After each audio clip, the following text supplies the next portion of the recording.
Yesterday, New York Times public editor Margaret Sullivan took the paper to the woodshed over repetitive journalistic sins, among them the tendency for New York Times reporters to disrespect reporters who don't work for the Times. In early August, McClatchy News got a hot scoop from an anonymous source. In fact, 19 U.S. embassies and consulates in the Mideast and Africa are closed until Those Saturday. embassy closures were made after U.S. intelligence intercepted al-Qaeda messages about an imminent attack. Vaguely referencing something big. This week, the New York Times reported that McClatchy's report undermined U.S. intelligence. But in a particularly tough column, public editor Margaret Sullivan said that the Times headline was totally misleading and straight from the mouths of anonymous government sources with no reporting to back it up. In fact, says Sullivan, several other news organizations have already disputed the notion that the McClatchy story had harmed national security, which leads to Sullivan's main point, that the Times has a tendency to treat non-Times journalistic efforts with a lack of respect.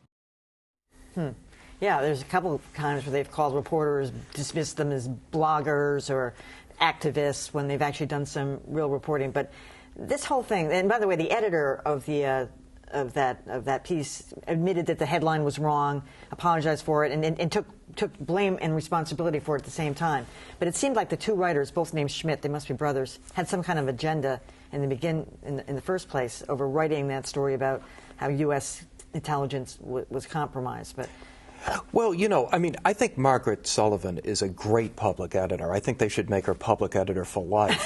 But in this particular case, there was an even larger narrative that she did not write about, and that is, this is payback time for the New York Times, and they missed. They blew it.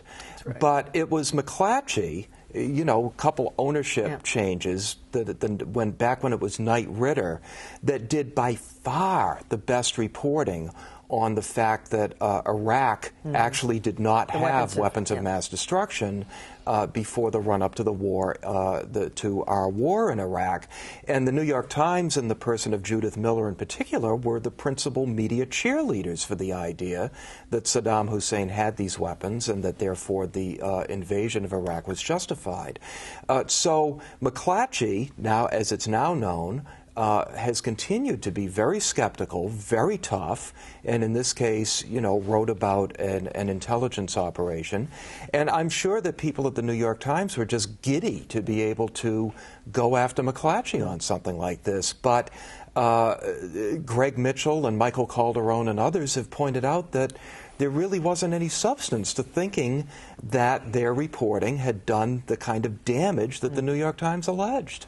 Yeah, it's interesting. You know, McClatchy published their piece on August 4th, and the New York Times published their piece on August 5th. And it felt a little bit like they were saying, here's why we were a day late, right? That's what they were saying. Exactly. Now, I feel, though, like we're missing the center of the story, which is, I mean, McClatchy says it was public knowledge in Yemen. You know, people were talking about it at parties, that this was not sort of news. But my question is, where did this information come from? I mean, somebody in the U.S. government, it was the U.S. government that was listening in on Zawahi, and now Zawahi has decided, I'm not going to use that form of communication anymore. So somebody in the government disclosed this information, and it got out there. It almost feels like it was the person in the government saying to the New York Times, I can't believe McClatchy disclosed this. Well, where did they get it from? I mean, it felt like they were sort of covering their back, you know? But how does such a shoddy piece of journalism end up on the front page of one of America's great newspapers? I mean, anonymous sources quoted throughout the article. As you said, the premise that McClatchy may have put all of us in danger doesn't appear to be the case. At least McClatchy hasn't heard from the government that that was the case. And it was really the New York Times trying to justify why they didn't print these two names on, if it was Saturday instead of Sunday. I mean, the fact that a newspaper erred on the side of caution and didn't print these names, I'm okay with that as a reader. That doesn't bother me, and I don't see why the Times felt like they had to justify themselves. My first thought was Margaret Sullivan and Mark Leibowitz, also a New York Times employee, are the only two people that can eat lunch together, because as you know, he wrote a big expose. Nobody's eating with either one of them. It's a rough life for both of them right now. The second thought was, because Dan mentioned the whole McClatchy really running with and staying with all of the skepticism up to the run-up to the war. So it was not only embarrassing Judith Miller, who was a bona fide star at the time, it was also breaking down in great detail why there couldn't be weapons, and having this not picked up by so many other journalistic entities, which normally would pick it up because the Times didn't pick it up. So the power of the Times is such that if someone like a Margaret Sullivan doesn't say, okay, yeah, we're powerful, but watch yourself, then, lots of folks don't get information because the mob response to a Times article is immense. And they had the power to do for good or for ill. And in this case, it was all about covering their back and trying to show we're the people that people and doing a pay little bit of attention to. deflection for somebody in the government. Exactly.